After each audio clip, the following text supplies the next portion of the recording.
जब से मैंने ऑयल मीडियम में काम करना चालू किया है, तब से लेकर मैंने कभी भी आर्किटेक्चरल स्टडी ऑयल में कभी भी नहीं की है। तो ये पहली बार मैं कोई आर्किटेक्चरल स्टडी कर रहा हूँ जिसमें पर्सपेक्टिव का बहुत रोल होता है।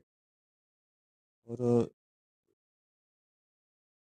ये स्टडी में मेरे नेक्स्ट प्रोजेक्ट के लिए जो मेरा मंदिर के आर्किटेक्चर के ऊपर होने वाला है, इसलिए कर रहा हूँ क्योंकि मुझे मैंने कभी आर्किटेक्चर की आर मैंने कभी आर्किटेक्चर ऑयल पेंट मैंने किया है, वाटर कलर में बहुत किए है। तो मुझे वो अंडरस्टैंडिंग हो लाइट की, पिक्चर की, उस ऑर्नामेंट पे लाइट कैसे फॉर्म हो रही है, कैसे बन रही है, उसमें टेक्सचर कैसे आ रहा है, पत्थर में वो जो पत्थर है उसमें कैसे टेक्सचर आ रहे हैं, उसमें अगर ग्रीनरी है थोड़ी तो वो कैसे आ रही है, इसमें इसलिए मैं ये स्टडी कर रहा हूँ। और हर पेंट हर जो सुंदर पेंटिंग आप देखते हो, उसके पीछे बहुत सारे स्केचेस, बहुत सारे स्टडीज़, बहुत सारा ऑब्जर्वेशन होता है। उसके बाद सब समझ के उस पे वे सब स्टडी करके फिर हम हमारी फाइनल पेंटिंग बनाते हैं। तो इस वीडियो में हम आउटलाइनिंग देखेंगे कि एक ड्राइंग ड्राइंग बिल्ड कैसे की जाती है, सिंप्लीफिकेशन करके सब्जेक्ट को सिंपल शेप्स में देख के फिर उसको कॉम्प्लिकेटेड करके स्टेप बाय स्टेप ड्राइंग कैसे की जाती है, ये हम सीखेंगे। तो मैं तो मैंने पहले इस मंदिर को, बेसिकली मंदिर नहीं है, गुम्बद गुम्बद टाइप कुछ तो है। तो मैंने पहले इसको स्क्वायर रेक्टेंगल में सिंप्लीफाई कर लिया। मुझे पूरे पूरे मेरे पेज को सिंप्लीफाई कर पूरे मेरे ड्राइंग को सिंप्लीफाई कर लिया।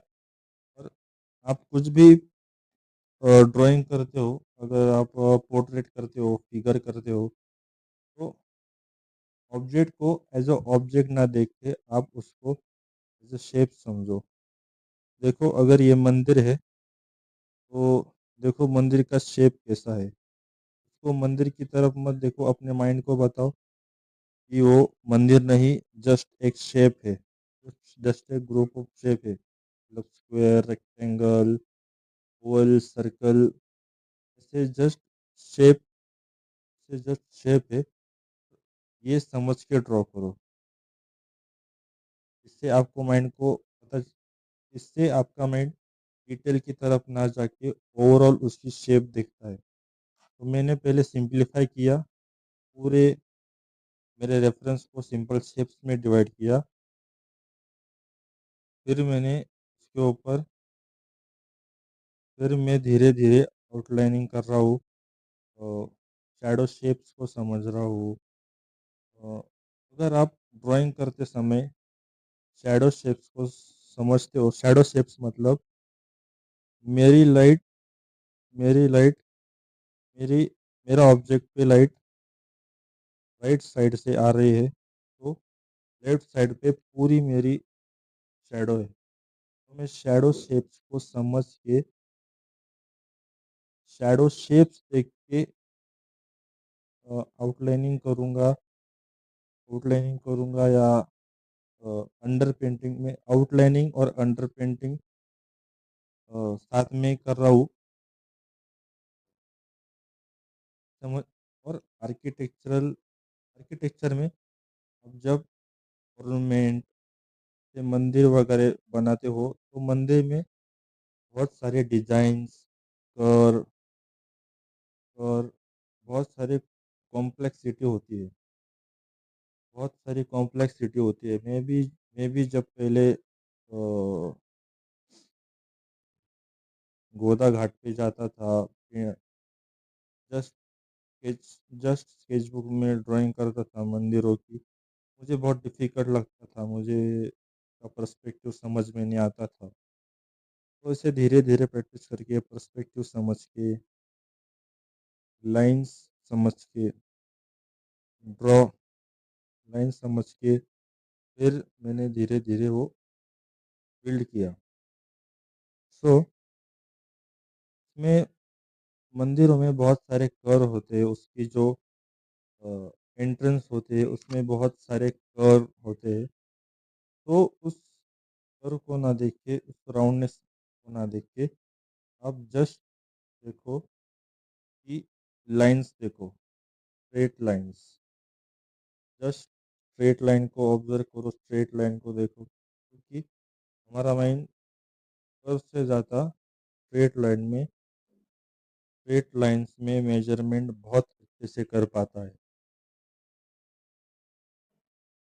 मैं इस समय बिल्ड करते जा रहा हूँ, धीरे-धीरे ऑब्जर्व करके, देख के, समझ के, धीरे-धीरे बिल्ड करते जा रहा हूँ मेरे वैल्यू सेट्स को। तो अब मैं छोटे-छोटे डिटेल्स जो रहते हैं आउटलाइनिंग में, वो कर रहा हूँ। और मैं यहाँ पे रेफ़रेंस मोबाइल में या टैब में ना देख के, मैंने छोटा-सा प्रिंट निकाला है। मैं उसको देख के मैं ड्राइंग कर रहा हूँ। अगर आप बिगिनर हो, तो एक अगर आप ड्राइंग करते वक़्त मोबाइल या कोई भी मोबाइल या कोई भी मोबाइल यूज़ करते हो, तो अ, एक उसके साथ होता है कि मोबाइल यूज़ करते हो, तो आप ऐसे में एबिलिटी होती है कि आप ज़ूम कर सकते हो, डिटेल्स देख सकते हो। अब मोबाइल, टैबलेट आप जब पेंटिंग कर रहे हो, अ, डिटेल्स कर रहे हो, पेंटिंग कर रहे हो, तब यूज़ करो। पर जब आप ड्राइंग करोगे या फर्स्ट ईयर करोगे, सिंप्लीफिकेशन करोगे, तब आप ज़्यादातर ट्राई करो कि प्रिंट निकाल के ड्रॉ करना, प्रिंट निकाल के print as a reference use करके ड्रॉ करना। इससे क्या होता है, हम देखते समय पूरा एक फ्रेम देखते हैं, हमारे हमारे पास ज़ूम इन करने का ऑप्शन नहीं रहता। तो ये आप यूज़ करो। अ, मैं भी पहले फ़ोन से करता था, पर मैंने अभी-अभी शुरुआत की है, प्रिंट निकाल के पेंट करना। ये बहुत बेनिफिशियल होता है, मेरे लिए तो था। अपने आप ट्राई करो और मुझे कमेंट में बताओ।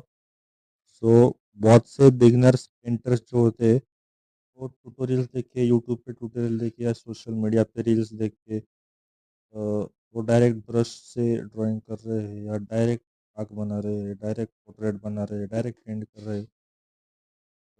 ये देख के बहुत इन्फ्लुएंस होते हैं, पर उसकी पर उससे पहले उनके drawing basics, fundamental principles, understanding of shapes, lines, proportion, judgement ability बहुत अच्छी होती है। वो अपने सालों-साल अपने ड्राइंग पर काम काम कर चुके होते हैं। वो डायरेक्ट ब्रश से भी पेंट कर रहे हैं, पर उनके दिमाग में एक पिक्चर चल रही होती है, शेप्स को पेंट कर रहे होते हैं, फिर पेंट कर रहे होते हैं। सो टूल मैटर नहीं करता, आप अभी यूज़ करो, आपकी स्किल्स मैटर करती है कि आपकी ड्राइंग स्किल्स कितनी अच्छी है। तो आप चीज़ों को, आप कौन से भी सब्जेक्ट को अगर ड्रॉ कर सकते हो, आप कौन से भी कॉम्प्लिकेटेड सब्जेक्ट को सिंप्लीफाई कर सकते हो, तो आपको फूल की, मुझको ड्राइंग को पेंसिल ही चाहिए, कुछ ही चाहिए, ऐसी ज़रूरत नहीं पड़ती। सिर्फ आपकी स्किल्स मैटर करती है। तो ये इस पेंटिंग का पहला पार्ट है। अगले पार्ट में फर्स्ट लेयर होगा, उसकी वीडियो 3-4 दिन में आ जाएगी। तो सब्सक्राइब करो, ग्रेट। और आपने क्या नई चीज़ सीखी मुझे कमेंट करो और सब्सक्राइब करो। और थैंक्स फॉर वॉचिंग।